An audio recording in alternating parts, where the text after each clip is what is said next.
Bismillahirrahmanirrahim. Bersama Ustazah lagi untuk pendidikan Islam tingkatan 3.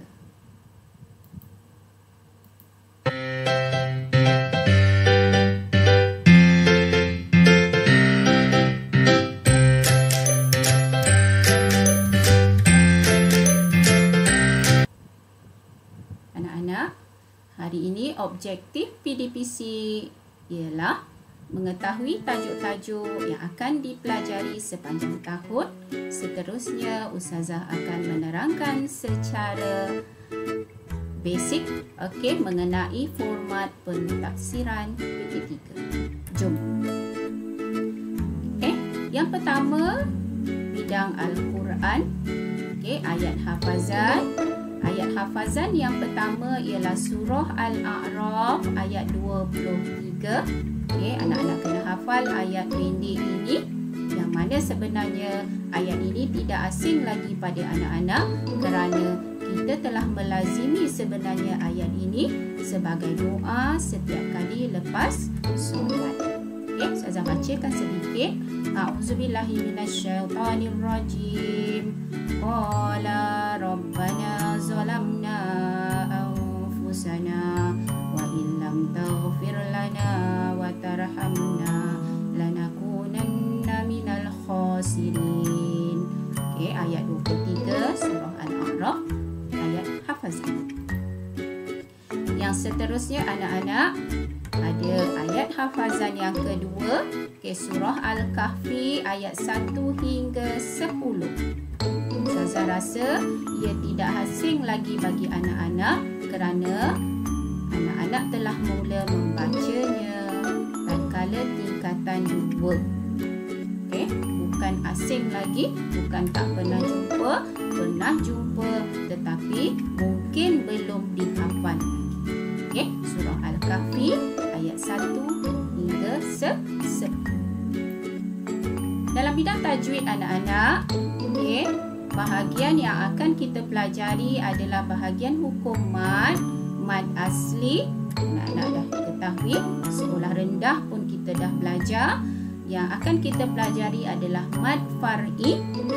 Antaranya mad wajib muttasil, mad jaiz munfasil, mad badal, mad arid bisukun, mad lin, mad iwad, mad lazim kalimi, mad lazim harfi, mad faraq serta mad silab. Anak-anak, dalam bidang Al-Quran ayat kefahaman. Al-Quran ayat kefahaman. Surah yang pertama yang akan dipelajari adalah surah Al-A'raf ayat 179, panca indera yang dimanfaatkan. Tajuk dia adalah panca indera yang dimanfaatkan. Surah Al-A'raf ayat 179. Kita akan tengok nanti apa isi kandungan tentang tajuk panca indera yang dimanfaatkan. Tajuk yang kedua anak-anak, Al-A'raf ayat 205 hingga 206, zikir penenang hati. Zikir penenang hati. Manakala yang ketiga adalah surah At-Taubah ayat 100, generasi unggul. Kita tengok siapakah yang dimaksudkan generasi unggul. Yang seterusnya adalah surah An-Nur ayat 30 hingga 31, kewajipan menjaga maruah diri. Ayat yang panjang kerana isi kandungannya juga adalah amat-amat penting kerana ia berkaitan dengan cara kita menjaga maruah diri. Yang seterusnya dalam bidang ataupun Al-Quran ayat kefahaman, surah Ghafir ayat 67, penciptaan manusia bukti kekuasaan Allah. Diciptakan manusia itu bukti Allah berkuasa. Nanti kita akan lihat fasa-fasa yang dihadapi oleh manusia bermula dari alam rahim, seterusnya sampailah ke alam barzakh. Anak-anak, ada 2 hadis yang akan kita pelajari sepanjang tahun 2021 ini insya-Allah. Yang pertama adalah hadis sedekah kunci kebaikan, iaitu kullu sulama minan nasi alaihi sadaqah ila akhir. Dan yang kedua, hindari sifat negatif yang berbunyi Allahumma inni a'udzubika minal ajzi wal kasal wal jubni wal haram wa a'udzubika min fitnatil mahya wal mamat wa a'udzubika min azabil qabr. Kita sampai pada bidang akidah anak-anak. Ada 5 tajuk yang akan anak-anak pelajari. Yang pertama Al-Ghani, Al-Razaq. Yang seterusnya adalah beriman kepada Rasul, sambungan daripada rukun iman yang anak-anak pelajari tingkatan 1 dan 2. Beriman kepada hari kiamat, seterusnya beriman kepada qada dan qadar yang merupakan rukun iman yang terakhir. Kita pergi kepada bidang fiqh atau ibadah. Okey, tengok apa tajuk yang akan kita pelajari anak-anak. Yang pertama fardu ain. Okey, perkara yang wajib kita buat atas setiap individu. Fardu kifayah. Okey. Seterusnya pengurusan jenazah. Kewajipan menunaikan zakat. Hari raya Aidilfitri, hari raya Aidil Adha, solat tahiyatul masjid, serta yang terakhir adalah solat hajat. Apa yang perlu Ustazah ingatkan di sini tentang bahagian fiqh atau ibadah ini adalah anak-anak perlu menguasai keseluruhannya. Okay, kenapa? Kerana untuk PT3 dia ada amali. Okay, amali ini adalah cara buat atau praktikal apa yang kita pelajari. Contohnya pengurusan jenazah. Bagaimana amalinya? Okay, macam mana kita solat jenazah? Bagaimana kita mandi jenazah? Okay, begitu juga solat hari raya Aidilfitri, hari raya Aidil Adha, ada solat kan? Okay, jadi tahu kaifiatnya macam mana, bacaannya macam mana. Begitu juga tahiyatul masjid, solat hajat. Kenapa? Kerana kesemuanya akan dinilai sepanjang sesi PDPC anak-anak. Anak-anak, kita sampai dalam bidang sirah. Sirah, kita ada peristiwa, kita ada tokoh. Dua peristiwa yang akan anak-anak pelajari adalah perjanjian Hudaibiyah serta pembukaan kota Mekah. Anak-anak yang belajar di SRA ketika sekolah rendah, lebih lagi sebenarnya telah mengetahui tentang maklumat tentang peristiwa bersejarah ini. Jadi, naik tingkatan 3 ini sekadar mengingat semula apa yang anak-anak telah pelajari.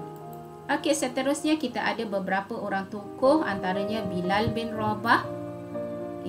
Golongan hamba pertama yang memeluk Islam. Abdul Rahman bin Auf. Businessman yang jutawan dermawan. Seterusnya Khalid bin Al-Walid. Siapa Khalid bin Al-Walid? Khalid Al-Walid adalah panglima tentera yang gagah perkasa. Seterusnya Muaz bin Jabal. Muaz bin Jabal adalah ilmuwan terkenal. Kita sampai anak-anak pada bidang akhlak atau adab. Yang pertama, kita akan tengok pemaaf melunakkan hati. Sifat pemaaf. Yang seterusnya qanaah, berpada, redha. Hiasan peribadi. Syukur penyubur iman, adab berkomunikasi. Seterusnya anak-anak, adab bermusafir. Demikian Ustazah terangkan tentang tajuk-tajuk yang terdapat dalam buku teks tingkatan 3. Apa yang Ustazah akan kongsikan bersama anak-anak hari ini adalah tentang format pentaksiran PT3 bagi kertas pendidikan Islam. Okey anak-anak, ini antara format instrumen PT3 yang berubah mulai tahun 2019.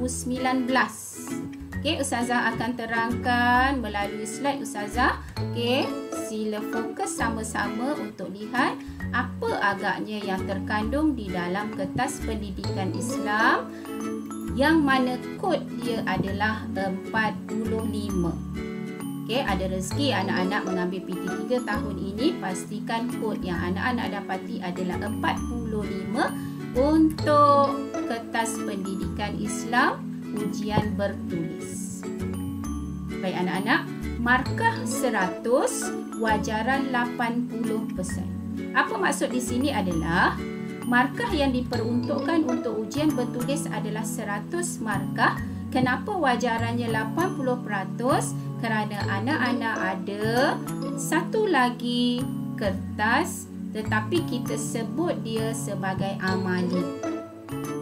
Okey, juga 100 markah tetapi wajarannya adalah 20%. Ustazah akan terangkan sebentar lagi. Okey anak-anak, masa pentaksiran untuk ujian bertulis adalah ditetapkan oleh pihak lembaga peperiksaan. Maksudnya di sini adalah pihak lembaga nanti dia akan keluarkan jadual. Biasanya untuk PT3 kita akan maksudnya PT3 itu dijadualkan lebih kurang dalam bulan Oktober. InsyaAllah. Tempoh untuk ujian bertulis pendidikan Islam adalah 2 jam. 100 markah 2 jam. Kita lihat sama-sama.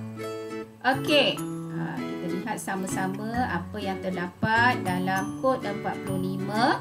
Ada A, B, C, D, E. Ada 5 bahagian. Kita lihat. Yang pertama bahagian A, 20 soalan OAP. OAP itu apa Ustazah? Objektif Aneka Pilihan. Dan Ustazah rasa sebenarnya tidak asing lagi bagi anak-anak. Kerana masa tingkatan 1 dan tingkatan 2 pun anak-anak sebenarnya dah jumpa dan bentuk soalan pendidikan Islam. Yang mana untuk bahagian A ada 20 soalan objektif aneka pilihan. Kenapa dia sebut aneka pilihan? Sebab diberi pilihan jawapan, anak-anak pilih satu yang paling tepat. Bahagian B anak-anak adalah Al-Quran, Hadis serta Jawi. Yang anak-anak pelajari tadi, contohnya Ustazah sebut ada berapa tajuk tadi itu. Merangkumi tajuk-tajuk itu akan diberi peperiksaan. Al-Quran, Hadis, Jawi untuk bahagian B. Bahagian C pula dia khususkan untuk menilai, menyoal tentang akidah. Beriman pada Allah contohnya kan. Beriman kepada malaikat dan seterusnya. Bahagian D adalah khusus untuk ibadah atau fiqah. Manakala bahagian E adalah campuran 2 bidang sirah serta akhlak. Yang mana ada 5 ini, setiap satu bahagian menyumbang 20 markah. 5 kali 20, 100 markah. Ustazah terangkan. Ini anak-anak ya. Ini contohlah kertas pendidikan Islam. Contoh muka surat, hadapan bagi pendidikan Islam. Baik anak-anak, Ustazah terangkan secara lebih lanjut. Bahagian A 20 soalan OAP yang Ustazah sebut tadi, objektif aneka pilihan. Contoh dia macam inilah. Tiap-tiap soalan diikuti dengan 4 pilihan jawapan A, B, C dan D. Tuliskan jawapan yang tepat pada kertas jawapan yang disediakan. Hasil daripada analisa yang Ustazah buat, 20 soalan itu dia merangkumi semua bidang yang anak-anak belajar. Akidah, fiqah, tajwid, hadis, ayat kefahaman, tilawah, sirah, akhlak. Perincian dia akidah kalau tahun lepas tak ada periksa, sorry maaf. 2019. Okey, akidah ada 5 soalan. Fiqh 6, tajwid 1, hadis 2, okey, kefahaman 2, sirah 3, akhlak 1. Kalau anak-anak bilang campuran 5, 6, 1, 2, 2, 3, 1 tu adalah 20 soalan. Macam inilah bentuk dia lebih kurang. Okey, kita pergi kepada bahagian B, 20 markah. Ingat tadi bahagian B adalah gabungan daripada tilawah, hadis serta jawi. Ini bentuk kertas dia. Contoh dia. Okey, untuk soalan jawi ada 4 perkataan. Okey, diberi petikan pendek. Ada 4 perkataan yang akan digaris, maka 4 perkataan itu yang perlu anak-anak jawi. Dan markah yang diperuntukkan untuk jawi juga adalah 4 markah. Itu dia untuk bahagian. Manakala bahagian C, 20 markah, tadi Ustazah dah peruntukkan akidah. Okey, terdapat soalan kebat. Okey, terdapat juga soalan sebenarnya tak payah mana sebab ini sekadar tandakan betul atau pangkah. Okey, garis jawapan yang tepat. Nyatakan 2 ciri orang yang beriman. Kalau nyatakan ini tak perlu ayat panjang-panjang. Okey, sekadar Ustazah terangkan secara ringkas saja. Okey, manakala bahagian D anak-anak 20 markah juga ialah soalan ibadah atau fiqh. Ibadah atau fiqh. Terdapat juga soalan kebat. Yang mana anak-anak kena ada isi huraian lengkap dan kesimpulan. Soalan lain Ustazah rasa tak jadi masalah sebab sama macam tadi, betul salah kan. Okey, padanan. Okey, sebutkan istilah. Okey, nanti kita akan sama-sama pelajari lebih lanjut. Okey, manakala bahagian E anak-anak adalah soalan sirah. Okey, dimulai dengan soalan sirah, soalan nombor 5 ni. Okey, kemudian diakhiri dengan bahagian akhlak atau adab. Yang mana jumlah kedua markahnya adalah 20 markah. Ada juga soalan kebat di dalam bahagian akhlak ni. Okey, untuk soalan sirah ni tadi sebenarnya tidaklah sesukar mana kerana kebiasaannya untuk soalan yang pertama ni dia lebih fokus kepada tokoh, manakala soalan yang seterusnya lebih kepada peristiwa. Kan tadi Ustazah dah sebut untuk sirah kita ada tokoh dan peristiwa. Okey anak-anak, ini yang Ustazah sebut tadi ni. Okey, yang seterusnya kita ada ujian amali markah 100, pelajaran 20%. Okey, masa pentaksiran. Okey, masa pentaksiran adalah sepanjang tempoh PDPC. Okey, Januari hingga Oktober. Okey, kenapa Ustazah kata Januari hingga Oktober? Sebab tak sampai November dan Disember kerana biasanya selepas peperiksaan ujian bertulis kita akan campurkan markah ni tadi. Sebab itu setiap kali sebenarnya selepas PDPC kita, contohnya lepas tajuk solat hajat, okey, pasti cikgu-cikgu awak akan buat amali, bawa awak pergi surau dan sebagainya. Kenapa? Untuk laksanakan ujian amali inilah. Jadi buat betul-betul, bukanlah bawa pergi surau itu untuk kita bersuka-suka. Okay? Di samping betul kita laksanakan solat, ustazah atau guru-guru awak sebenarnya mengambil markah untuk ujian amali. Okay? Faham maksud ustazah ya? Okey anak-anak, bahagian amali itu sebenarnya mengandungi kemahiran tilawah. Sebab itu setiap kali kita belajar tilawah, Okey, bila cikgu suruh baca, okey, semua mesti baca. Kerana secara tak langsung sebenarnya cikgu menilai bacaan awak untuk dimasukkan markah dalam bahagian amali ni tadi. Baca dengan betul, lancar bertajwid, sebab semua yang diperbuat, yang cikgu lakukan ada markah. Yang kedua tadi kemahiran amali yang macam Ustazah terangkan tadilah. Contoh kita belajar solat hajat, okey, pergi surau, okey, buat kaifiat solat hajat, okey, guru akan nilai. Dan yang ketiga adalah fardu ain. Fardu ain ini adalah okey, macam yang kita baca pafa, kan, ada ibu bapa macam mana. Okey, maksudnya semua kena anak ketahui, dan yang paling penting okey, turut dinilai adalah adab dan tingkah laku anak-anak. Okey, maksudnya di sini anak-anak bukan setakat dinilai daripada segi ujian bertulis, kemahiran tilawah, kemahiran amali, fardu ain, anak-anak turut dinilai dan diberi markah dari segi akhlak atau adab terhadap guru. Okey, kenapa? Kerana kita di sekolah ini, kita hadir ke sekolah bukan setakat untuk belajar. Lebih bermakna sebenarnya seandainya kita keluar daripada sekolah ada suatu penambahbaikan, lebih beradab, lebih bersopan dan boleh dicontohi oleh orang lain. Itu sebenarnya pelajar Islam yang misalnya.